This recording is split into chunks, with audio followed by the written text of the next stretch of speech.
Welcome back, and today we're going through DemonSoul, Part 2. I love the story of Yoren DemonSoul, but I'm not 100% convinced that it's the right way to kick off the book Fall of Imperium, because it's so disconnected from the rest of the story until the very end. Think about that as we read through it. Now let's get into this. DemonSoul, Part 2. Young Yoren first came to the Nordwald many seasons ago, long before you were even born. He was but a lad back then, and he walked with the pompous swagger of one who has not yet known the crushing sting of failure or defeat. He was not known as the DemonSoul at that time, and he carried the name Vorenthal, inherited from his father. The town of Nordsburg, in that age, was little more than a fledgling village. A rather pathetic assortment of small huts, rotting thatched roofs, and one twisting, unpaved road, with the grating propensity for turning into a pungent cesspool at the slightest hit of rain.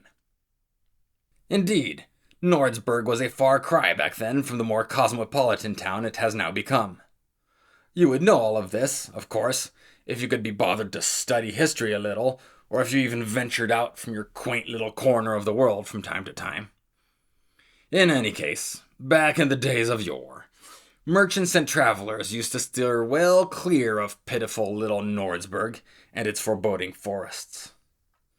They were terrified that as they traversed the surrounding mountains, they might go astray upon the wrong path and fall prey to the vile demon that haunted those dark lands. It was the legend of this demon, with all of its fantastical embellishments, that lured poor Master Vorenthal into the Nordwald, and ultimately to his doom.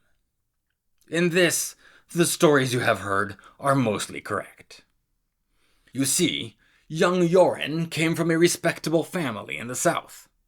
His father's dominion was more than merely wealthy, and all of it should have by right passed to a restless traveler once he came of age. But Yoren cared not for tending his father's land, nor did he intend to inherit his family's riches. No, this young man wanted only one thing, and in his pursuit of it, he was most obstinate. You see, Yoren wanted to make a name for himself. He wanted to be admired, nay, truly revered, and no wealth or social status inherited from his father could ever hope to make him happy. He wanted glory, our young Yoren did. Legitimate, self-earned glory, and nothing else. Power and politics were all the same to him, and he wasted no time on either. The appeal of the fair sex and the allure of the drink were both lost on him as well, and it pains me to say that as a result, he could not hold his drink, nor had he any skill at charming the ladies. Truly, the idea of making a name for himself through valiant act and courageous deed was the only thing for which this young man's heart would beat. In retrospect, it strikes me that the name DemonSoul may not have been exactly the kind of name he sought to make for himself. But that is neither here nor there.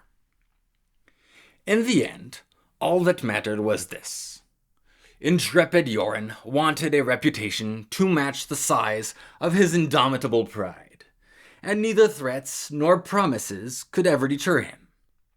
He was brash, impatient, boastful, and completely, utterly undeterrable. He ventured throughout the land, north and south, east and west, far and near, seeking valor and fame. Until the legend of the demon inexorably drew him to the Nordwald, like a lamb to the slaughter. And so it came to be that Yoren rode up through the small and crooked gates of Nordsburg, dressed in the finest silks, and mounted on a fearsome war-horse. His sword gleamed like lightning by his side, and the shield on his back shone like the sun. Now, keep in mind that very little was actually known about the demon he hunted at that time, even though the rumors about it had stretched far enough and wide enough to reach Yoren's ears. By most accounts, rumors back in the day had it that a demonic creature of the underworld, a hellspawn nearly the size of a castle, it was whispered, had taken up residence in the woods of the Nordwald. Peasants claimed that it fed on virgins and human souls, and was impervious to any blade or weapon forged by man. Pretty standard and unimaginative fare, if you ask me. Honestly, have you ever heard of a horrendous hellbeast that didn't feed on virgins? Didn't think so. Hellspawn rumors are always so thoroughly trite, unimaginative, and redundant that one could literally swap one demon's rumor for that of another, and no one would be any wiser for it. It's quite disheartening, really. But I digress. Anyway, Yoren the Obstinate rode to the Nordwald in a hurry upon hearing this rumor, though I suspect that even he may have had doubts about the legend's veracity. On his very first night at the Green Elf, the laughable establishment that passed for a tavern in the Nordwald back then, Yoren boldly proclaimed to all who would listen that he had come to free them from their demonic predicament. He boasted that he would spend the 3 following moons tracking the creature down, and that he would not leave until he had mounted its head on a spike in the village square.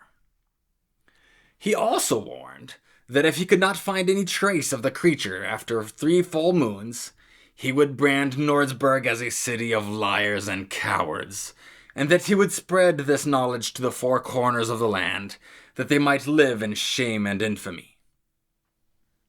Fortunately for the young lord, and for his reticent hosts, I might add, Yoren's smidgen of patience would not be put to the test in such strenuous a manner. So that's DemonSoul Part 2. Let me know your thoughts in the comments, and I'll catch you next time.